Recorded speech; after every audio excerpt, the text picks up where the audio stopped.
pessoal, tudo bem? Chegamos na nossa competência 5, que termina a nossa disciplina de Fundamentos em Comércio Exterior.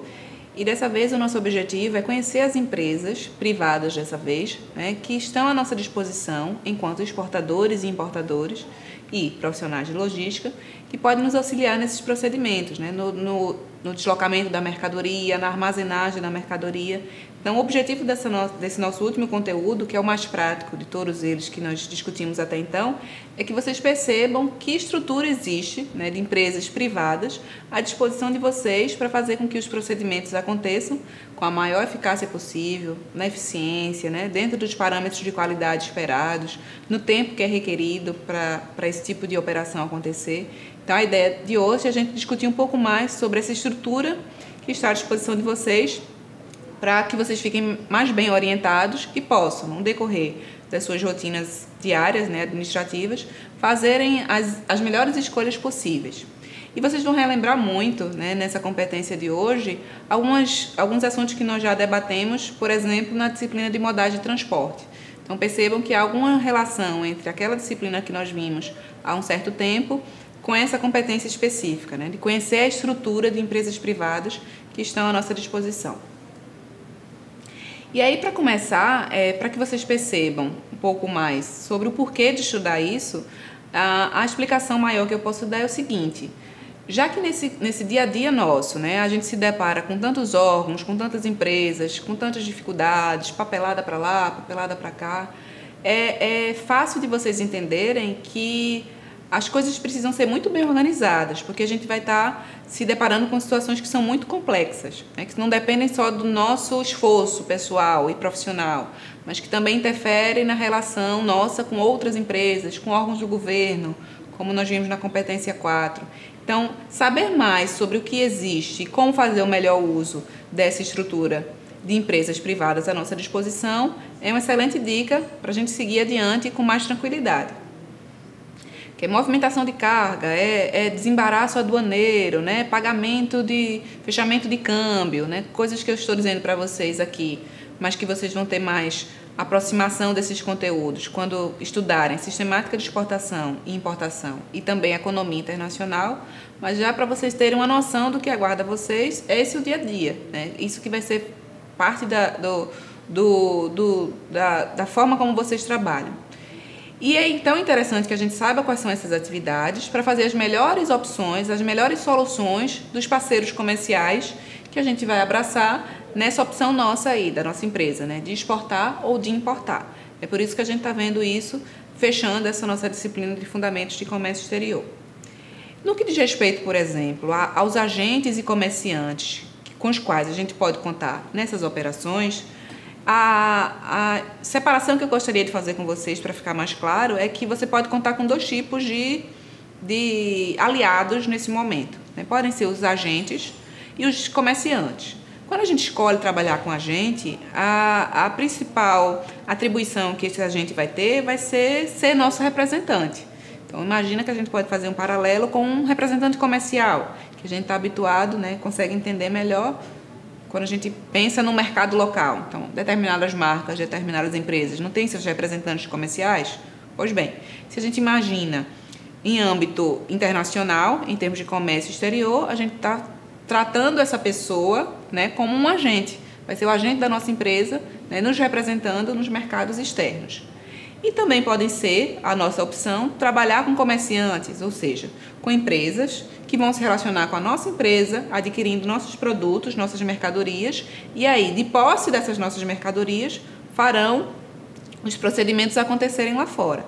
Então, a agente vai ser um representante e o comerciante vai ser alguém que comprou da nossa empresa e está fazendo agora a tramitação por si próprio, né, de forma independente. Ele detém a posse legal dos bens que são comercializados. E aí, além de ter essa divisão entre agente e comerciante, a gente ainda tem subdivisões entre esses dois componentes aí. Então, se a gente só está falando agora de agentes, percebam e acompanhem melhor na nossa apostila que os agentes têm essas subdivisões em agente externo, broker e factor. Tem um quadrinho que ajuda a gente a saber melhor a diferença entre cada um deles no nosso livro. Sugiro que vocês deem uma olhadinha agora nele para acompanhar a leitura. Então, se a gente está falando de agente externo, é o representante do exportador que possui exclusividade na venda dos produtos. Então, é o nosso agente externo exclusivo para fazer a operação acontecer, por exemplo, na Bolívia. É o nosso agente exclusivo na Colômbia. Então, a exclusividade na venda de produtos nossos caracteriza o agente externo. Uma outra opção é o broker, que é o corretor. Então, também é um tipo de agente com o qual a gente mantém uma relação, só que esse broker ele é especializado em um certo tipo de produto.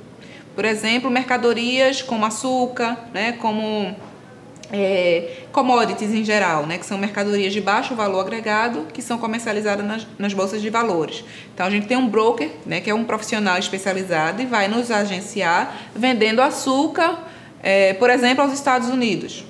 E, por fim, um último tipo de agente que eu gostaria de tratar com vocês é o factor, né, que é um agente que recebe as mercadorias nossas no regime de consignação. Então, ele paga, ele recebe a comissão em cima daquilo que ele conseguir vender. Então, essas seriam as 3 figuras, os 3 tipos de agente que existem à disposição de vocês para fazer essa representação. Falando agora dos comerciantes, na apostila acompanhe que tem uma outra tabelinha que explica também as 3 divisões existentes, que são importador-distribuidor, subsidiária de vendas do produtor exportador e rede de comerciantes e atacadistas e varejistas. E aí eu chamo a atenção para essa última, né, a rede de comerciantes, atacadistas e varejistas, que pode ser uma boa opção para a gente que está ingressando no comércio internacional, negociando com outros países, para ter os nossos produtos expostos, né, nos supermercados, em empresas que são representantes nossas, né, para ter um contato mais direto com esse público que vai poder consumir os nossos produtos. Então, a opção pode ser revender os nossos produtos a uma rede varejista, uma grande rede de supermercados, por exemplo, da Espanha. É mais fácil a gente entrar com esse tipo de artifício nos mercados que são novos para a gente. Então, eu consegui fazer um contrato com a rede varejista ou atacadista da Espanha para distribuir as confecções que eu produzo lá em Caruaru, Toritama, Santa Cruz. Então, essa pode ser uma opção para a gente. Lidar diretamente com esse comerciante que tem pontos de vendas já estabelecidos naquele país para a gente fazer a nossa produção escoar, né? ter a penetração no mercado. No que diz respeito às empresas de transporte internacional, isso tem relação direta com aquela disciplina que nós cursamos, que foi modais de transporte. Vocês se recordam que a gente pode contar com a opção de modal de transporte aéreo, rodoviário, ferroviário, né, ou marítimo. Então, é interessante que, mesmo que nós, nos colocando na posição de exportadores, não precisemos nos preocupar em contratar, né, os serviços, o seguro, né, todos esses outros agregadores à operação logística, é interessante que a gente saiba que a gente também vai precisar acompanhar isso. A gente vai ter que também estar atento se formos nós os responsáveis pelo transporte ou se não formos, né? Por exemplo, for o importador que vai arcar com todo esse tipo de procedimento.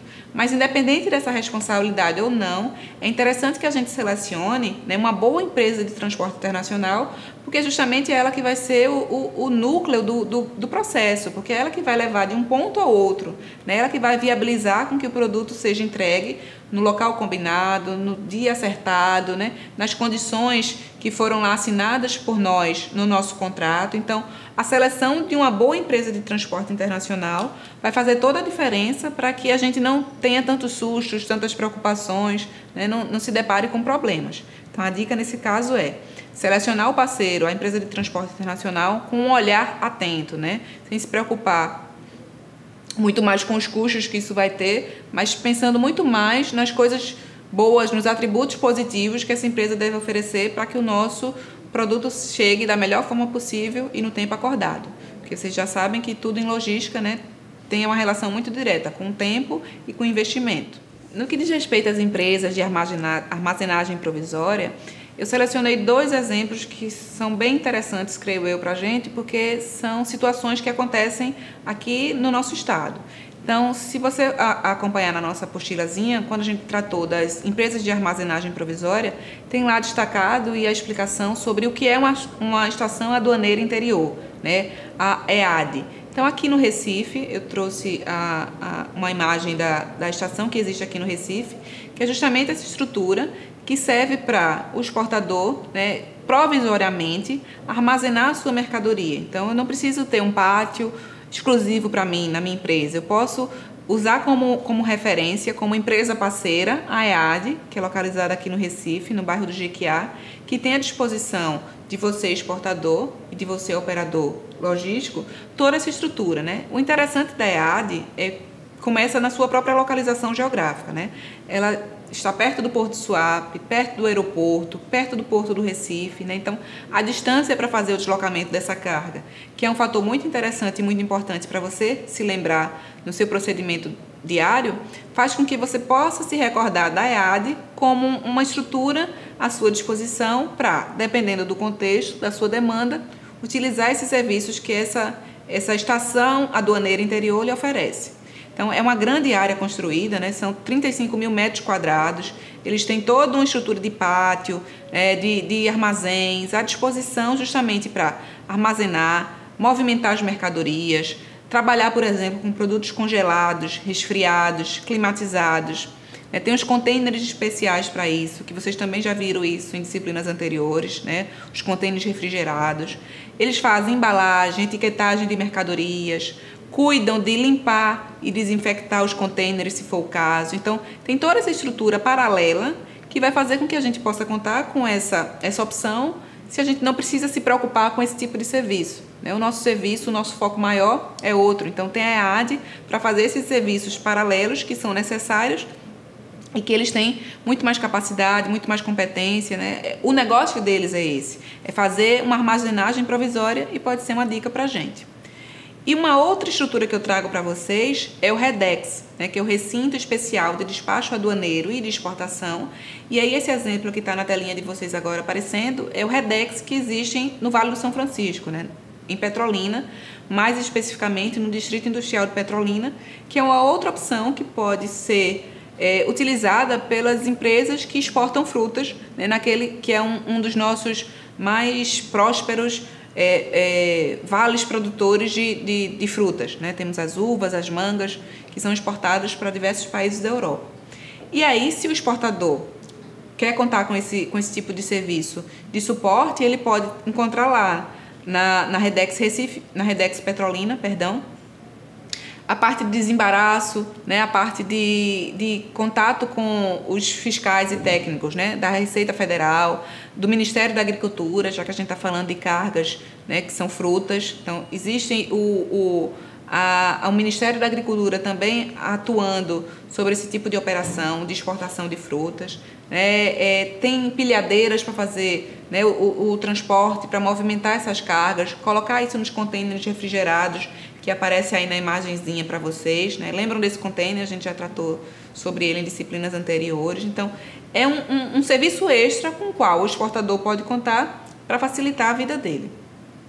E aí, depois de ter apresentado para vocês REDEX Recife e REDEX Petrolina, perdão, e EAD Recife, eu fecho essa disciplina, né? Relembrando, como sempre, que há atividades para serem feitas, não esqueçam disso, e fazendo uma retrospectiva do que nós vimos aqui. Nessa disciplina foi importante porque deu para vocês um embasamento teórico que é necessário para que vocês saibam e lidem com as disciplinas que vêm aí, como, por exemplo, sistemática de exportação e importação e economia internacional, e também para abrir os olhos de vocês, enquanto profissionais de logística, que existem outras oportunidades à disposição, né, que é interessante que vocês também saibam de como se processa o comércio exterior como um todo, para que vocês sejam profissionais diferenciados e também passem a abraçar essas outras atribuições que, de repente, podem chegar até vocês, né, como oportunidades profissionais. Então, feito isso, eu me despeço de vocês, espero que tenham gostado da disciplina, né, e deixo como dica maior que vocês sempre continuem nesse processo de aumentar o conhecimento que vocês já têm, né? Então, não deixem de pesquisar, de buscar. Estou à disposição de vocês também em outros ambientes, como o nosso AVA, né? Vocês têm acesso a mim, contem comigo, no tempo que for, para a dúvida necessária. Um abraço e até breve.